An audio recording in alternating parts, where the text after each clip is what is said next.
Hello बच्चों, कैसे हो आप लोग? आई होप सभी ठीक होंगे। आज देखेंगे हम लोग इम्पोर्टेंट टॉपिक क्लास 10th का पाइथागोरस प्रमेय, जो बोर्ड एग्जाम में आता ही है। देखते हैं इसको आज। ये पाइथागोरस प्रमेय को 5 नंबर का एकदम ये कंफर्म है, आता ही है। हेलो बच्चों, कैसे हो आप लोग? आई होप सभी ठीक होंगे। तो आज हम लोग देखते हैं एकदम इम्पोर्टेंट टॉपिक पाइथागोरस प्रमेय को, जो एकदम इम्पोर्टेंट है, क्लास 12 10th में बोर्ड एग्जाम में आता ही है। तो देखते हैं पाइथागोरस प्रमेय को।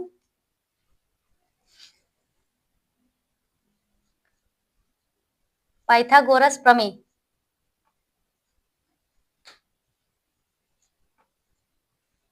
जैसे थेल्स प्रमेय है, आधारभूत समानुपातिक प्रमेय है, वैसे ये पाइथागोरस प्रमेय है। तो ये भी नाम से आता है या फिर कथन दिया रहता है, उसको सिद्ध करना रहता है। तो पहले प्रमेय का कथन, डायग्राम, फिर उसका एक्सप्लेन करना है। तो पाइथागोरस प्रमेय क्या होता है, इसको देखो। पाइथागोरस प्रमेय क्या होता है? किसी समकोण त्रिभुज में, किसी समकोण त्रिभुज में कर्ण का वर्ग, या लिख सकते हैं सबसे बड़ी भुजा का वर्ग, भुजा का वर्ग शेष अन्य दो भुजाओं की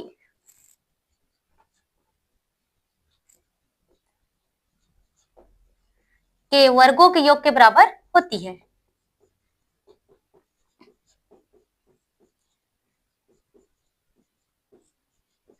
तो प्रमेय क्या हो गया हम लोगों का? किसी समकोण त्रिभुज में सबसे बड़ी भुजा का वर्ग शेष अन्य दो भुजाओं के वर्गों के योग के बराबर होती है। यह हमेशा लागू होगा समकोण त्रिभुज में। तो समकोण त्रिभुज किसको कहेंगे? जिसका एक कोण 90 अंश का हो, ये समकोण त्रिभुज। ये त्रिभुज ए, बी और सी समकोण त्रिभुज है। तो इस समकोण त्रिभुज में यहाँ पर क्या हो जाएगा? सबसे बड़ी भुजा, तो सबसे बड़ी भुजा क्या हो गई? AC। शेष दो अन्य भुजा, तो अन्य भुजा क्या हुआ? एक AC को छोड़कर क्या क्या बच गया हम लोगों का? AB और BC। तो देखते हैं यहाँ पर किसी समकोण त्रिभुज में, तो यहाँ पर B जो है समकोण बना रही है, यहाँ पर 90 डिग्री का एंगल बना रही है। तो सबसे बड़ी भुजा, तो सबसे बड़ी भुजा क्या हो गया? AC, सबसे बड़ी भुजा का वर्ग, तो AC स्क्वायर इक्वल में अन्य दो भुजा, तो अन्य दो भुजा क्या क्या बच गया? AB और BC। तो ये हो जाएगा AB square plus BC square. इसको प्रूफ करना है, ठीक है। तो क्या प्रूफ करना है? AC square equal AB square plus BC square. इसको और क्या बोलते हैं? AC सबसे बड़ी भुजा को बोलेंगे कर्ण, ठीक है। जो यह 90 डिग्री का एंगल बना रहा है वो क्या हो जाएगा? लंब। तो कर्ण स्क्वायर इक्वल में यहाँ पर लंब स्क्वायर प्लस आधार स्क्वायर, ठीक है। यही है, दोनों सेम है। ये इसको प्रूफ करना है हम लोगों को।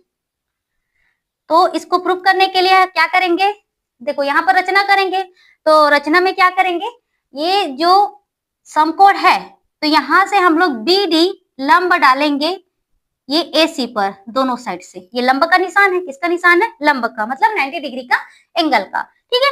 तो यहाँ देखो रचना क्या किए हम लोग? रचना में BD लंब, ये किसका निशान है?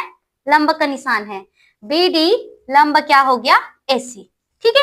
BD लंब AC। अब इसमें कितने त्रिभुज दिख रहे हैं? 3 त्रिभुज, दो छोटा है और एक बड़ा है।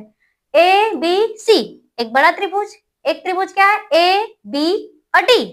एक और त्रिभुज क्या है? BCD। कितने त्रिभुज है? 3। तो 3 त्रिभुज में यहाँ पर एक बड़ा एक छोटा, एक बड़ा एक छोटा, इसको हम लोगों को देखना है। एक बड़ा और एक छोटा को सर्वांग मतलब समरूप प्रूफ करना है, ठीक है। तो यहाँ पर देखो त्रिभुज देखते हैं हम लोग। त्रिभुज ABC तथा त्रिभुज ABD में, ठीक है। कौन कौन से त्रिभुज को देख लिए? दोनों मतलब 2 बार देखेंगे, एक बड़ा त्रिभुज एक छोटा त्रिभुज, एक बड़ा त्रिभुज और एक छोटा त्रिभुज। तो ABC, ठीक है। और क्या? ABD इसमें देखते हैं। अब उसको अलग अलग निकाल लेते हैं, ठीक है। यहाँ पर देखो ये हो गया A, B और C। अब यहाँ पर 90 डिग्री का एंगल बी बना रहा है और एबीडी में 90 डिग्री का एंगल कौन बना रहा है, डी। तो यहाँ पर डी लिख देंगे, ए के सीध में ए हो गया और यहाँ पर ये क्या हो जाएगा, बी। अलग अलग चित्र को निकालकर बनाते जाएंगे तो आसानी से बनते जाएगा, उसमें कोई दिक्कत नहीं होगा, ना कंफ्यूजन नहीं होगा।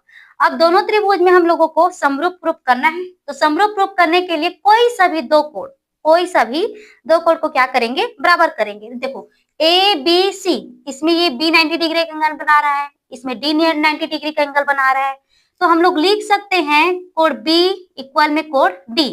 क्यों, प्रत्येक 90 अंश, दोनों क्या है 90 अंश, तो प्रत्येक 90 अंश से दोनों क्या हो गए, बराबर हो गए।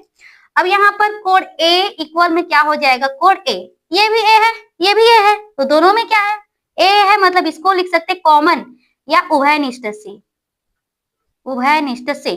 तो हम लोगों को ना समरूप प्रूफ करने के लिए कोई सभी दो कोण को क्या करना है, बराबर करना है। तो कोई सभी दो कोण का इसका मतलब नहीं है कि जिसको पाए वैसे करें। यहाँ पर बी और डी 90 डिग्री का एंगल है तो ये बराबर हुआ, ए और ए उभयनिष्ठ है तो बराबर। ये नहीं कि सी और बी में रिलेशन है, ऐसा नहीं है कि कोई सभी दो बोल रही है तो दो, नहीं ऐसा नहीं होगा ना। मतलब बी और डी 90 अंश हो गया, ए और ए बराबर हो गए, तो ये दो कोण बराबर हो गए। तो यहाँ पर हम लोग लिख सकते हैं कोण समरूपता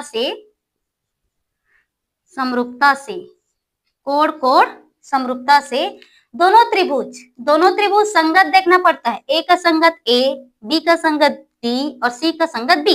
तो लाइन से कोण समरूपता से त्रिभुज ए बी सी समरूप है त्रिभुज ए डी बी के। ए के सीध में ए तो ए हो गया, बी के सीध में डी है तो बी ये हो गया, सी के सीध में बी है तो ये, ठीक है। तो कोण समरूपता से दोनों त्रिभुज क्या हो गए, समरूप हो गए।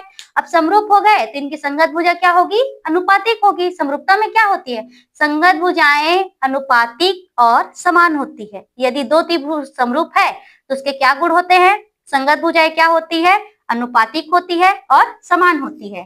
तो ए बी का संगत क्या होता है, ए बी का संगत यहाँ पर ए बी, तो इसके सीध में क्या दिख रहा है, ए डी, तो ए बी अपान में क्या हो गया, ए डी।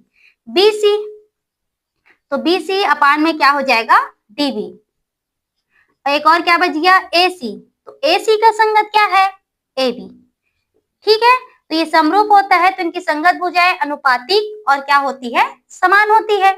इतना हो गया। अब इसमें हम लोग देखो, यहाँ पर देखो इसको, ये इसमें कंपेयर करेंगे तो तीन संगत भुजा अनुपातिक और बराबर हुआ।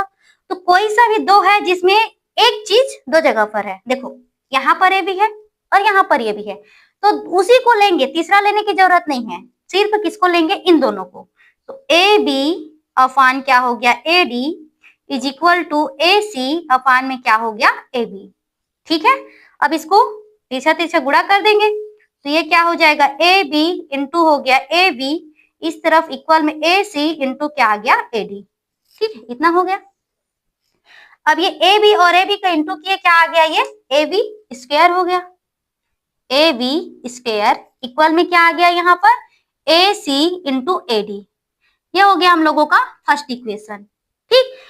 तीन मिला है मिलने को, लेकिन हम लोगों को सिर्फ उसी को लेना है जिसमें कोई सा भी एक चीज रहे जो दो जगह रहे। इसमें ए भी है, यहाँ पर ए भी है, तो इन दोनों को लिए, ठीक है। बीच वाले का तीसरा का कोई काम नहीं है।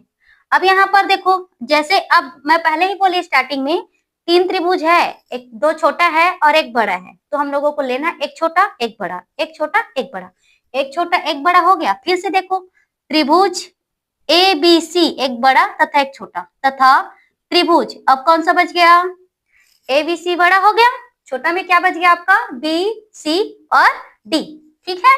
तो यहाँ पर त्रिभुज लेंगे बी सी डी में, मैं त्रिभुज ना लिख करके यहाँ पर त्रिभुज का निशान को डाल रही हूँ, ठीक है। अब देखो यहाँ बना लेंगे, चित्र को अलग से निकालते जाएंगे।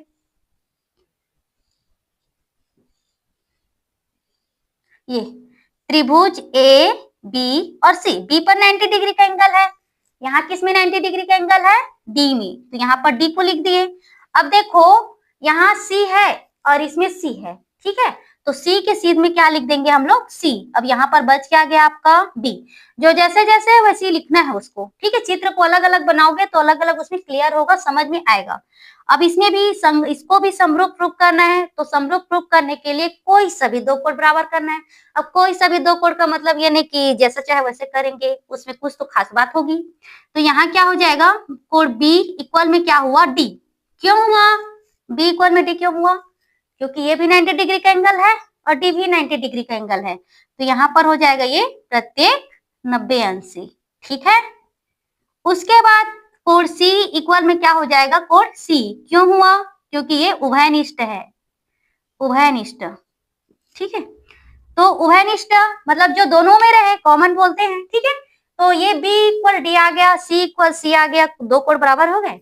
अब दो कोण बराबर हो गए तो यहाँ पर हम लोग लिख सकते हैं कोण कोण समरूपता से। ए का मतलब एंगल, एंगल एंगल मतलब कोण कोण ना लिख करके वे क्या लिख रहे हैं उसको, एंगल एंगल। तो कोण कोण समरूपता से त्रिभुज ए बी सी समरूप है त्रिभुज बी डी सी के। ये किसका निशान है, समरूप का निशान है। तो त्रिभुज ए बी सी, संगत को संगत के सीध में, ए का संगत बी, बी का संगत डी और सी का संगत सी। तो ए बी सी समरूप है त्रिभुज बी डी सी के। अब समरूप है तो इनकी संगत भुजा क्या होगी, अनुपातिक होगी। तो यहाँ पर संगत में देखो, ए बी का संगत क्या होगा, बी डी, ए बी का संगत बी डी, बी सी का संगत क्या होगा, बी सी। जो जैसे है संगत, ये इसके सीध में, इसके सीध में, इसके सीध में वही संगत है। ए सी का संगत क्या होगा, बी सी, ठीक है। अब देखो संगत भुजा बराबर है और अनुपातिक है। अब इसमें भी हम लोग देखेंगे कोई तो दो चीज है जो दोनों में मिल रहा है, ये बी सी और ये बी सी, ठीक है। इनका कोई काम नहीं है। तो यहाँ पर ये क्या हो जाएगा, बी सी अपान में D C is equal to A C upon में क्या हो गया, बी सी, ठीक है। अब इसका क्या करेंगे हम लोग, इधर तिरछा तिरछा गुणा कर देंगे।